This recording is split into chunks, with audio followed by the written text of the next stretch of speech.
मुझे पता ही नहीं था आपने अपने बेटे की शादी पड़ोस में भी की हुई है।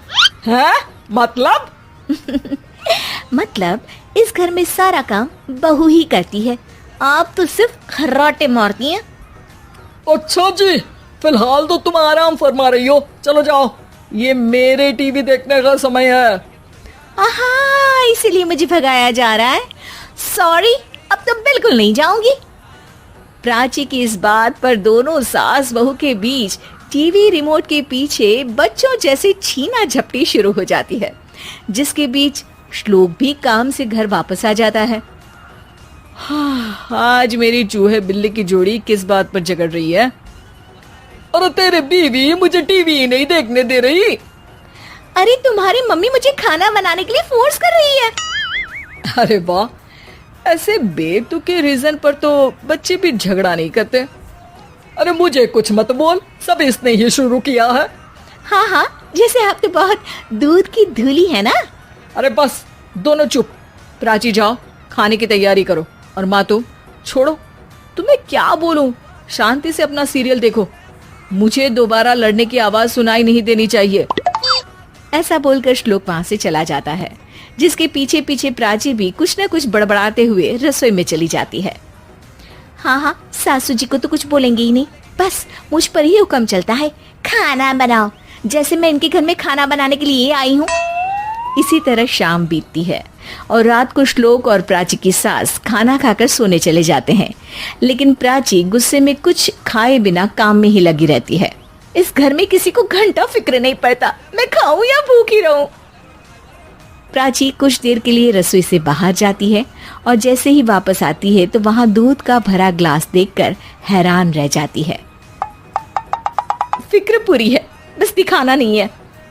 प्राची दूध पीकर सोने चली जाती है और अगली सुबह एक बार फिर सास बहू का कार्टून नेटवर्क स्टार्ट हो जाता है।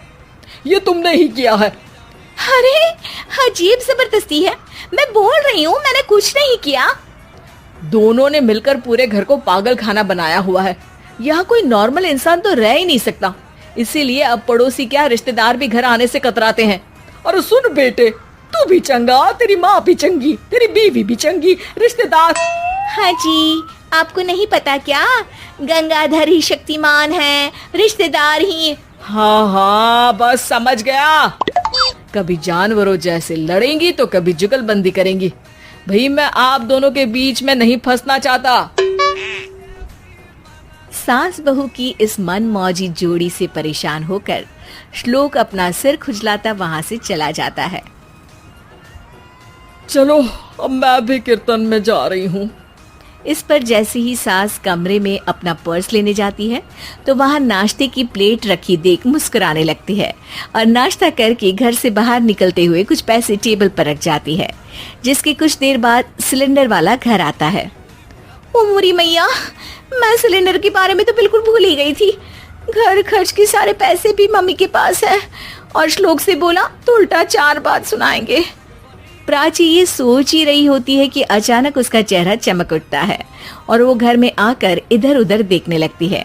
तभी उसकी नजर टेबल पर रखे पैसों पर पड़ती है, जिन्हें वो सिलेंडर वाले को दे देती है। ये सब श्लोक देख लेता है। अच्छा बेटे, इतना बड़ा घोटाला, सबके सामने मैं तेरी दुश्मन और पीठ पीछे तेरी मेरी यारी। इस पर श्लोक एक प्लान बनाता है और शाम को सब एक साथ बैठे होने पर बोलने लगता है। माँ, तुम दोनों की बहुत लड़ाई होती है, इसलिए मैं सोच रहा हूँ कि प्राची को उसके घर छोड़ाऊं, इससे वो भी खुश रहेगी और तुम भी। अचानक श्लोक की ये बात सुनकर सास बहू शौक से उसकी तरफ देखती है। अरे ऐसे कैसे घर छोड़ाओगे, मुझे कहीं नहीं जाना। अरे तुमने बोला नहीं पर मैंने सुन लिया, तुम्हें मम्मी के साथ रहना अच्छा नहीं लगता, मुझे पता है। अरे वो, अरे जब बहू खुद कुछ काम बोले तो वो तुझे सुनता नहीं, और अब जो इसने बोला ही नहीं वो तू समझ गया। जब उसे नहीं जाना तो फिर जबरदस्ती क्यों कर रहा है? अच्छा, फिर आपको मौसी के घर छोड़ाता हूँ। बस अब आप दोनों एक घर में एक छत के नीचे नहीं रह सकती।